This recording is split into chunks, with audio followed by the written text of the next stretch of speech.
Hello there guys and welcome back to Blues Fans TV for another Premier League match preview of mine as Chelsea are to take on Liverpool at Anfield tomorrow night at 8:15 PM UK time, and it's a huge game for us. It is a huge game for us. It is for Liverpool as well because, you know, they're lifting a trophy after it, but it is a very big game. Before getting into why it is a big game and, you know, talking more about the game itself as well, of course, let me remind you to please subscribe to Blues Fans TV if you haven't already. That'd be massively appreciated. And if you are subscribed already, just tell your mates about it. Tell your mum, tell your nan, tell everyone you know to subscribe. That'd just be bloody brilliant. And of course, also drop a like on this video if you enjoy our content, if you're excited for the game tomorrow, just to help us push these videos out to more people, because that would just be great and also would cheer me up. So why not? Doesn't cost you any money, barely cost you any time. It's one simple click of a button. So please do leave a like. That'd be absolutely brilliant. But let's get into the game.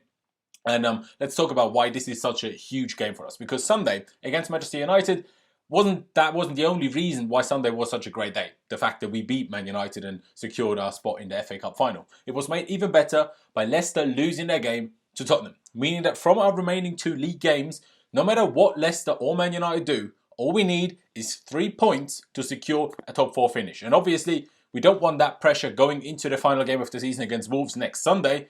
So I'm saying we need to beat Liverpool tomorrow night. It's as simple as that. We need to beat Liverpool. You know, but what team are we going to use to try and do that with, basically?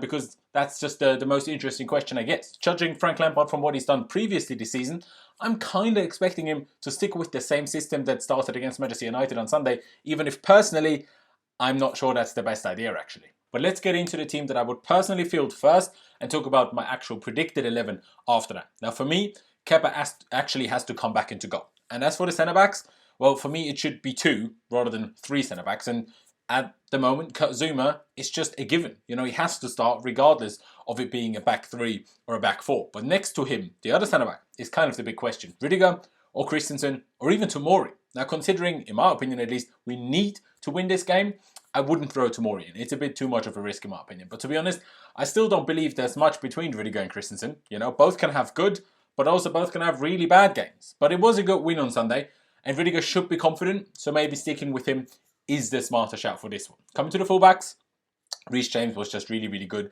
in every part of the game of the weekend, so he should start again, if you ask me, which then obviously means Azpilicueta starts over at left back because he's simply undroppable at the moment. But then coming to the midfield, well, N'Golo Kante is still bloody injured. Man's really turning into the new Gareth Bale at Iron Robin by being injured all the bloody time. I mean, can you just stop being injured for once? And I'm not really blaming him, and I'm not really blaming Lampard. It's just a combination of everything.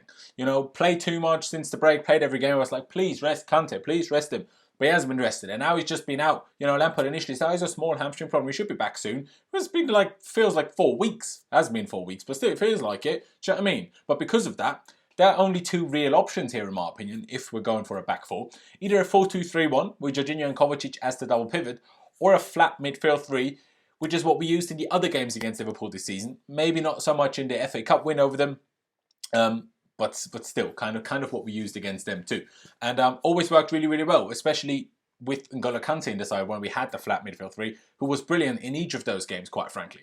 But I just believe that we need 3 proper midfielders, because Liverpool play with 3 midfielders and have Firmino to drop deep to even make it 4 midfielders at times. So, you know, that's why I think if we just turn up with 2 midfielders, I think we could struggle quite a bit. So I would go for a flat midfield 3 that can easily be adjusted to a 4-2-3-1 if Liverpool do allow us that freedom, which obviously then includes Jorginho and Mateo Kovacic, who were both brilliant against United, but also Mason Mount, who too was outstanding on Sunday, even if he played in a completely different position.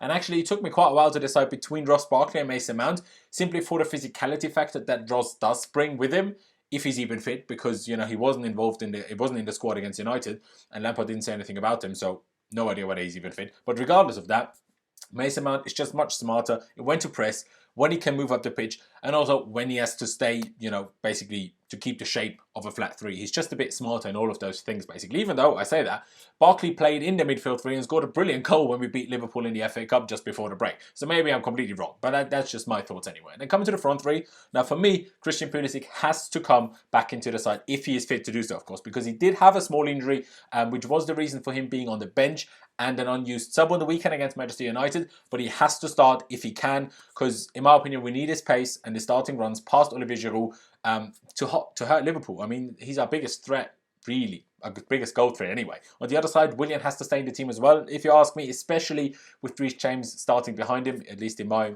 lineup basically. And up front, it's not even a debate whether it should be Olivier Giroud or not, because it just has to be Olivier Giroud over Tammy Abraham at the moment. But then, coming to my predicted 11, you know, you can see my team over here. Now I'm going to show you on this side of the screen the team that I'm predicting Frank Lampard to pick. Like I said earlier already, I think Frank Lampard, will stick to a 3-4-3 with a different goalie in Kepa this time, but the same back six, if you will, outside of that, with Aspi, Rudiger and Zuma as the 3 centre-backs, as well as James and Marcos Alonso as the 2 wing-backs. You know, that's what I think he'll go for there. The same midfield too, as we saw against Manchester United in Jorginho and Mateo Kovacic, because, you know, like I mentioned, Kante is not available. But then it's where it gets tricky, because Willian, let's be honest, he will start. Lampard doesn't drop Willian. It's just not going to happen. But then, will it be Mason Mount or Christian Pulisic on the left? Because Mount is very, very important, in my opinion, in making that system work. But Pulisic's goal threat, his pace and runs are, in my opinion, one of the biggest threats that we have to Liverpool. Like I said already, I personally think he is going to pick Pulisic, and obviously then Olivier Giroud up front, but I wouldn't be completely surprised if Pulisic is just left out and Mount starts again. Or I guess also if Pulisic starts, Mount plays on the right and Willian is left out, although like I just said earlier, I can't really see that happening. But no matter the system we do go with, if we show all of the attributes we showed against Manchester United, we stand a good chance of beating Liverpool, regardless of whether they decide to turn up or not, regardless of that. The intensity, physicality, discipline, work rate, intelligence, and last but definitely not least, the footballing ability for at least 95% of that game on Sunday was absolutely on point. Yes, Liverpool are a great team, but we're no mugs either. And when we do all of those things right, we can beat anyone in the world. So if we do those things again, I'm confident that we can beat them. I mean, maybe slightly better finishing will be needed, because I very much doubt that Alisson will lube his gloves up like De Gea did. But especially if Pulisic starts, to be honest, I'm not too worried about that. At the end of the day, it will be a tough game. You know, no matter how confident I am now or how I'm joking around right now, it will be a tough game. But with the previously mentioned attributes, as well as executing the game plan perfectly, which will include pressing, movement, both in and out of position, and being smart in reaction to what Liverpool do, I'm confident that we can spoil their party tomorrow night. I'm confident that we can do that. And that brings me on to them, I guess. Yeah, fair play. Great season. Deservedly won the league by an absolute country mile. And we're clearly the best team this year. I mean, they clearly were. But after the break, especially since they officially won the league, they kind of been on holiday, to be honest. Still won a few games, obviously. But this has certainly not been title-winning form. Battered by Man City. Lucky to get a 0-0 in the derby, to be honest. And even though they won, less chances created against both Aston Villa and Brighton. Against Arsenal, Liverpool were a bit unfortunate to lose that, actually. I mean, they were a much better team, but Arsenal parked the bus, you know. Arteta just copying Jose Mourinho's tactics, and somehow won it anyway. You know, it was also helped by the fact that Van Dijk kind of turned into David Luiz with a bad mistake, and David Luiz turned into Van Dijk, really. But still, you know, Liverpool were a better team and Arsenal were a bit lucky. Although, to be fair, Arsenal played in a 3-4-3 in that game, so maybe I'm wrong in saying a 4-3-3 would work better. Who knows? Maybe I'm wrong in what I'm saying. I guess we'll just have to wait and see and find out how it goes, whatever Lampard picks. But Liverpool have always stuck to their 4-3-3. And since the break, Salah and Mane with 3 goals, if I'm not mistaken, each have been their biggest danger man. But of course, as you all know, Liverpool under Klopp is much more about the team than individuals. So even though those two have scored the most goals since the break, it's always much more about the team than any individuals. But of course, you can't talk about Liverpool and not mention their fullbacks, who are a threat to anyone. You know, Alexander-Arnold and Andy Robertson, some of the best fullbacks, if not the best fullbacks in the world. At least this season, I guess. Van Dijk at the back, of course, if he doesn't make mistakes like he did against Arsenal, they're a really, really good team. So like I said, you know, we absolutely need to be on it. But if we are, and I am confident that we will be on it, I think we're going to win this. I think we're going to win this, and I believe that we're going to win the game 2-1 with Christian Pulisic turning up, returning from his little niggle, and securing a top 4 finish for Chelsea and Frank Lampard. And how bloody brilliant would that be? But to be honest, guys, that has really been it from me. I'm going to leave it here. Like I said in the beginning already, make sure you subscribe to Blues Fans TV if you haven't already. And if you have, tell your mates to subscribe. That'd be brilliant. Drop a like if you enjoyed this video. Drop a like if you're excited for the game tomorrow. And just drop a like to make me happy. You know, if you don't want to drop it for any other reasons, just drop it. It really doesn't take much time at all, let's be honest. Just click that button. It would be massively appreciated by myself and everyone else at the channel. And also, of course, leave me all of your thoughts ahead of the game down in the comment section below. But yeah, thank you guys for watching. Up to Chelsea. Very excited for the game tomorrow. Let's secure the top 4 finish. And I'll see you when I see you.